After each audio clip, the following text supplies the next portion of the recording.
One of the greatest obstacles to crafting health and wellness is identifying and controlling inflammation. It's at the core of all complex and chronic diseases, and it's the driving mechanism that underlies the most common symptoms that people like you struggle to overcome. Join us as we explore cutting-edge science and research to give you the information and tools you need to create the quality of life you want and deserve.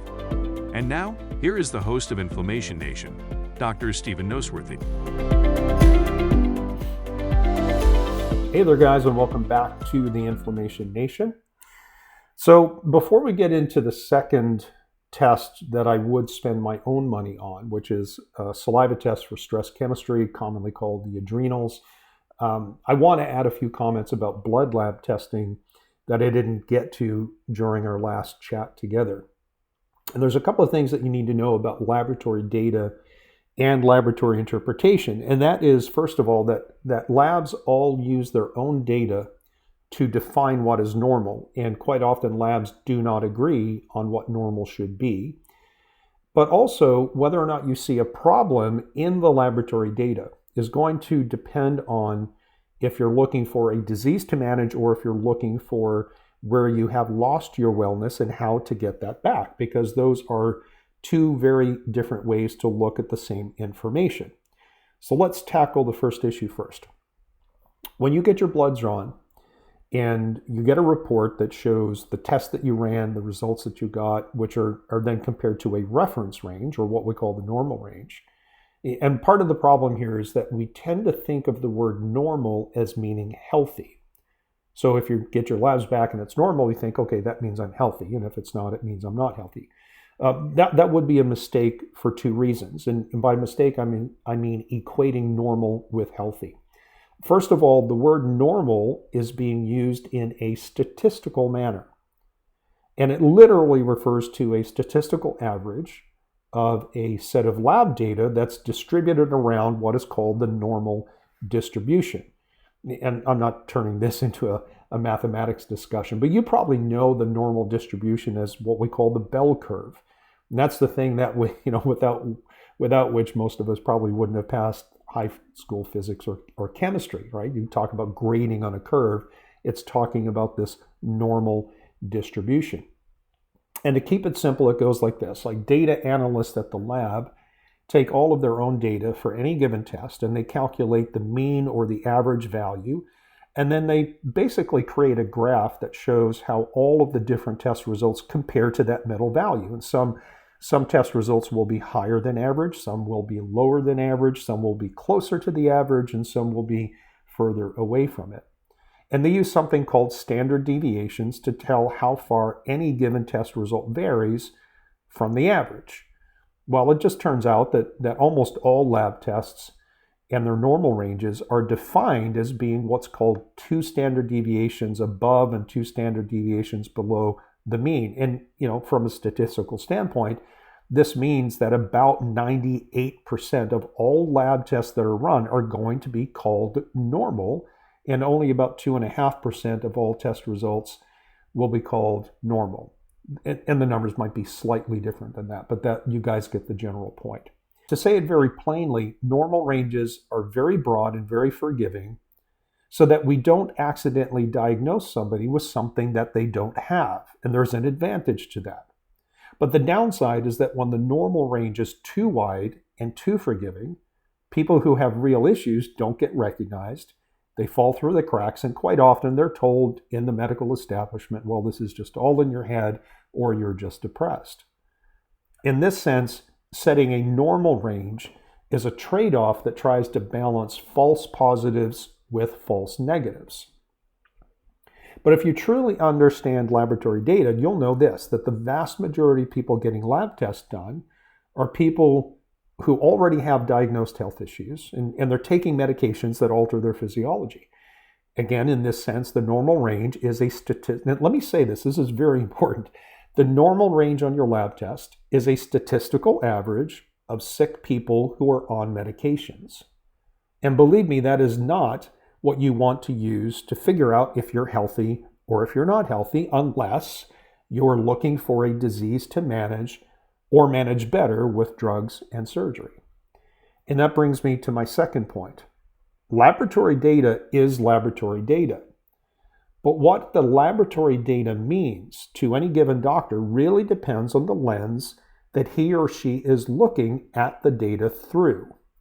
Let me explain that.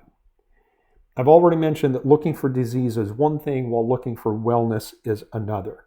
Medical doctors do not learn about health. I mean, that is an indisputable fact. They learn about disease and they learn about pathology. They learn about medications and they learn about surgeries. They learn very little at all about the effects of diet and lifestyle, let alone nutritional supplementation. That's simply not their domain. It's not their expertise. And for most of them, it's not their interest, which is why we see so many doctors and nurses who are overweight, they're on multiple medications themselves, and they have relatively high rates of alcohol abuse, smoking, and even things like depression and suicide in some cases. But when someone who has been trained in health and wellness looks at laboratory data, trained in health and wellness, not disease and pathology, not only do we look at it as if there is pathology and disease, we also take those lenses off and we put on the lens that lets us look at data from the perspective of health and wellness. And it turns out that if you take the laboratory reference ranges, what they call normal, which again is a statistical average of sick people on medications, if you take those ranges and you narrow them down to reflect not people who are sick and on meds, but to reflect normal human metabolism and health, you end up with a second set of reference ranges that we often call the optimal range or functional range. So personally, when I look at someone's labs, I actually do two different sets of analyses. The first is to look for disease and pathology. I wouldn't be much of a doctor if I didn't do that. But once I've got a handle on whether or not a disease is there or probably there, or if it's something that somebody else already knows about and they're managing well, then I switch my perspective and I look at the same numbers, but I look at them in a different way. One which lets me see and understand things that a conventionally trained medical doctor simply can't. Not because they're not smart, not because they're well-intended, just because it's not how they think. So to the conventional mind, there's only normal and not normal. Your labs are either in the reference range or they're not. There's no middle ground. But to me, and the thousands of doctors that I and others have trained in functional blood chemistry analysis, there is this optimal range. There's the optimal range, there's the pathological range, which is the lab normal, but there's this middle zone in between where things are not perfectly or truly optimal, but they're not disease either. Let's call them suboptimal.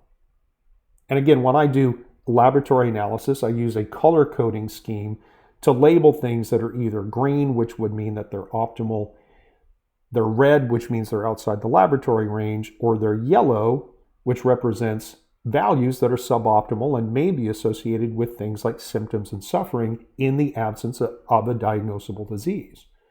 In essence, what we do is we take the normal range from the lab and we break it down further into what is truly healthy and what is not, but is not yet bad enough to be called a disease. Let's call it a state of dysfunction.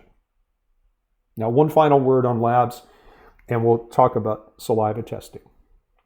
And that is the fact that all labs set their own reference ranges, with only a few exceptions. Thyroid and the lipid panel being the most common ones. The reference ranges are actually set by the labs themselves, not by some external authority to which all the labs conform.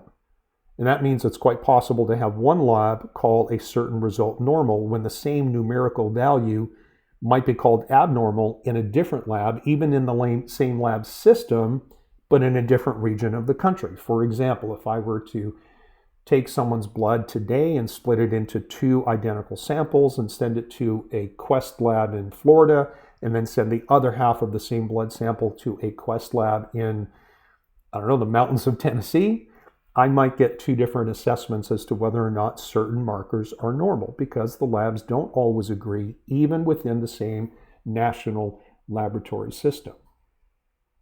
Okay, so let's move on to saliva testing and looking at stress chemistry. The first thing to note is that most medical doctors are very behind the times when it comes to things like trusting saliva test results. There was a time early on when saliva testing was kind of working out the kinks, if you will. Results varied, and honestly, there was a time when they weren't very trustworthy, but that's all been sorted out now. And saliva is a viable testing media for many different lab markers relating to many different systems. You can't test everything in saliva, but you can test a lot, and you can generally trust the results. And in fact, a colleague of mine who owns his own lab in California, and he's a world-renowned immunologist, he said that he was planning on moving almost all of the tests that he runs away from blood to saliva because it's inexpensive and it's easy to collect. Imagine not having to go to a lab to get your blood drawn, but just spitting into a little vial, not having to get a needle, and sending the sample off from the comfort of your own home. So point number one is that saliva testing these days is reliable and accurate for the most part. Again, there are some things that you can't simply test effectively in saliva, and so we don't do those things. Point number two with saliva testing, and when we were talking specifically about using saliva testing to check someone's stress chemistry and circadian rhythm, point number two is that when we test adrenal function, it's important to check multiple data points throughout the day. Again, let me explain. Your adrenal system is called the hypothalamic pituitary adrenal axis. Basically, your brain talks to your adrenal gland, telling it to make more or less cortisol, which is your main stress hormone.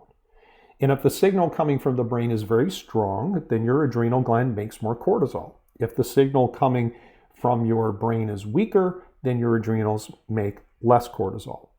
And one critical thing to understand about your adrenal system is that this is part of your baseline survival system. And as such, it is connected to every other major system in your body. In other words, it's connected to everything. Everything from your basic fight or flight responses, to blood sugar control, to energy patterns throughout the day, to sleep patterns during the night, and even all of your hormonal systems. Classic hormones like your thyroid, as well as your reproductive hormones, and even hormones like insulin and glucagon, which are involved in blood sugar regulations. And these connections are bidirectional. Cortisol affects them all, and they all affect cortisol either directly or indirectly. And so it's important for us, if we're going to have a conversation about what test do we value and where do we spend our money, it makes sense to me that we take a look at or seriously consider saliva testing. Now, one takeaway from what I just said is that adrenal dysfunction may be involved in any type of metabolic challenge with any system in your body. And furthermore, when an adrenal dysfunction is present, it is always secondary to something else. Your adrenal stress is, or your ability to handle stress is about your adaptive capacity, how your body handles stress and how it gives you some degree of capacity and resilience to be able to take a hit from a physiological standpoint and keep working. And that's a broad term. Stress is a broad term, right? It's not just about mental and emotional stress. It's about metabolic stressors like inflammation, chronic infections, leaky gut, hormone imbalances, blood sugar issues, and so on. Then there's physical stressors like injuries or chronic physical strain from, say, heavy physical labor or working out too hard and working out too much. But let me go back to a point that I had just made a few minutes ago, is that when you test for adrenal sufficiency or adrenal dysfunction, and that's just two different ways of saying the same thing, it's important to collect multiple data points during the day. When you look at adrenal testing in the world of conventional medicine, quite often they do it through blood testing. And all they do is they check your cortisol first thing in the morning. And the reason for that, it's not that it's wrong, it's just their perspective.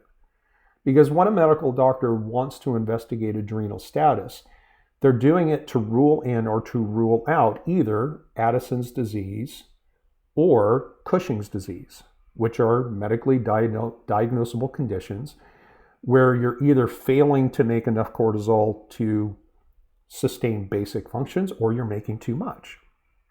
But outside the world of these diagnosable conditions, just like the conversation we had with blood testing, there's a lot of states of dysfunction with the adrenals that have nothing to do with having the extreme manifestations of either Cushing's or Addison's disease.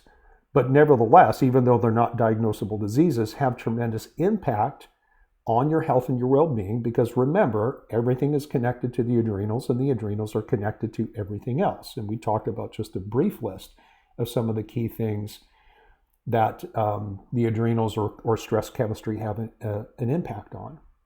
And so instead of just doing a morning blood test, which only tells you about, number one moment in time, and if, let's say you do a blood test first thing in the morning and we can effectively rule out Addison's or Cushing's disease, either too high or too low cortisol, what about the rest of the day? And that's important because cortisol is produced in what's called a circadian rhythm. You don't make the same amount of cortisol at 4 in the afternoon that you did at 8 o'clock in the morning. And so you may have a normal first morning cortisol level, whether you measure that in saliva or blood is irrelevant. What happens to your cortisol levels at noontime, at 4 o'clock in the afternoon, or when you go to bed? Or what can we theoretically assume is happening with your cortisol during your nocturnal period while you're sleeping? And so it's important when we're assessing adrenal function to broaden what we look at, to not just get locked into one data point. And if we can safely assume that someone doesn't have Addison's or Cushing's, which are relatively rare as it relates to the whole world of adrenal dysfunction. There's a lot more people with non-disease-based, non-pathology-based adrenal dysfunction than there are people with diagnosable diseases. And so the best way to do that is to collect 4 saliva samples throughout the day. That's pretty much the standard these days, although now we're starting to do what we call 6-point cortisol, and we'll probably talk about that maybe in the next episode. But basically, the labs that do this adrenal testing ask you to collect 4 samples first thing in the morning when you wake up, like within 30 minutes or so, and then at noon, then at mid-afternoon, and then at night, because there is a characteristic graph, if you will, where we expect cortisol to be highest first thing in the morning. We expect it to taper fairly rapidly towards noon, and then it tapers much more slowly from noon to mid-afternoon to nighttime, where cortisol should be its lowest right before you go to bed. Now, this circadian rhythm, this variability in cortisol production, number one, is actually controlled by your brain. It's not controlled by the adrenal gland itself. But we are supposed to have higher cortisol in the morning than any other time during the day because of the nature of what cortisol does to our physiology. Basically, it wakes up our brain. It's involved actually in waking up from your sleep cycle to create alertness and focus. And it's also involved in mobilizing your energy system so that when you wake up, what should happen is you are awake, you are alert, and you have energy. Now, you don't need so much of that when it's time to go to bed. And so the lowest point of cortisol should be when you're going to bed, at least during the times we measure, because the reality is that the lowest cortisol production is somewhere between 1 and 3 o'clock in the nighttime, or I should say in the very early morning when you're sleeping. But nevertheless, of the 4 different samples that we collect with saliva, the lowest point of that should be, say, 10 o'clock at night when you're getting ready to go to bed. And why is that? Well, what you don't want is you don't want enough cortisol there to keep your brain awake and also to be creating a whole bunch of energy. You actually want to experience an accumulated fatigue from your daily activity. Want your brain to start shutting down so that you can close your eyes and drift off to sleep and then sleep all night long until you wake up in the morning because your cortisol has elevated, and now it's there to wake up your brain and to give you energy to go and tackle your day. But it's one thing to talk about all the things that should happen, and it's another thing to talk about the things that don't happen or the things that do happen when adrenal dysfunction exists. Now, let me close out this episode, and we'll talk more about adrenal dysfunction and saliva testing in the next episode. You probably noticed, or maybe you haven't, but you may have noticed that I haven't used terms like adrenal fatigue or adrenal exhaustion. And that's because I don't really like those terms. And I don't like those terms because they're not physiologically correct. If I say to someone, you have adrenal fatigue or adrenal exhaustion, it makes it sound like the adrenal gland is depleted It's just tired and it can't respond to the stressors that are in your life. And we all have them. We have them all the time.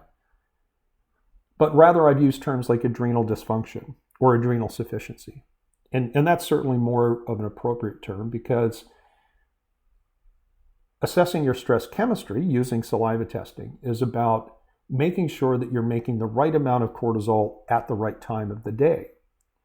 And it's important to realize, and I have other podcast episodes where we talk about this, it's called the hypothalamic pituitary adrenal axis for a reason. The adrenal gland is really just a passive manufacturing facility. It only does what it's told to do.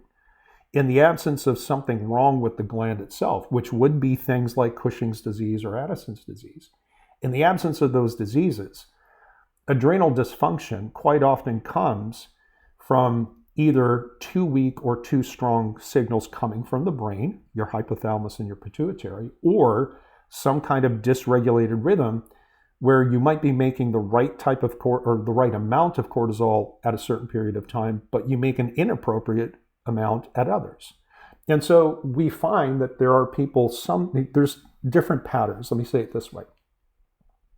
We can group individual test responses or results into several different categories. One might be where we have too low cortisol. This is what is commonly called adrenal fatigue or adrenal exhaustion, where when we sum up the results of each of those 4 different saliva samples throughout the entire day, the amount is just not enough to do what cortisol is supposed to do for us, which, remember, it's about waking us up and giving us energy. So too low cortisol. We can also see somebody who has too high cortisol in total, meaning that when we sum up all the data points throughout the day, the sum total is too much. That can also have implications for things like brain function and energy production.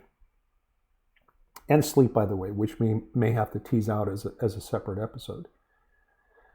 But what happens if someone has a normal total cortisol production, but they're making the wrong amount at certain times of the day? Maybe somebody wakes up and their morning cortisol is too low, but at midday it's too high, and in the afternoon it's too low, and at night it's too high. And so meaning that the timing, the rhythm and the timing of their production capacity does not match this normal circadian rhythm where it starts at high in the morning, tapers to noon, and then tapers slowly towards the nighttime. And that is what we call a circadian rhythm disruption. And we can have combinations as well. We can have somebody who makes too little cortisol who has an abnormal circadian rhythm. Or they might make too little cortisol, but the rhythm and timing seems to be appropriate. Somebody might have too high cortisol in total and also have a circadian rhythm disruption. Or it can be too high and have a normal circadian rhythm. Or you can have, as we just said, an abnormal circadian rhythm, but a normal total. And so this idea of having, well, you either have adrenal exhaustion or you don't, number one, is physiologically incorrect. And number two, it just doesn't account for the nuances that can occur within individual people. And this is one of those situations where you don't know until you check. Early on in my career in functional medicine, I would try to predict what somebody's circadian rhythm looked like and whether they had high cortisol or low cortisol. And I was wrong a lot. And so I started to learn to not guess and to wait for the objective data to tell me what their physiological or what their stress chemistry capacity and their resilience was. So let me leave you with this one thought. If it's about a system and not just about the gland, where really is the integrity of the system generated? And actually the answer to that is in your brain. So if you've ever had a saliva test done or you ever get it done in the future, even though we call it an adrenal test or we're testing your stress chemistry, really what we're doing is we're checking the communication between your brain and your adrenal gland. So whether your cortisol levels are too high or too low, that tells us more about your brain than it does about your adrenal gland. If you have or do not have a normal circadian rhythm, that tells us more about your brain than it does about your adrenal gland, because again, the gland is just the manufacturing plant and they make whatever central command says to make. So whether it's a quantity issue, how much cortisol making, or a quality issue in terms of circadian rhythm appropriateness, it's really more of a brain test than it is an adrenal gland test. All right, I'll leave it there as a teaser. Hopefully you'll join me again on the next episode. We'll continue our discussion about saliva, and we'll make our way to the third test that I would certainly spend my own money on, and it would be some kind of a good stool test. All right, take care. We'll talk to you soon.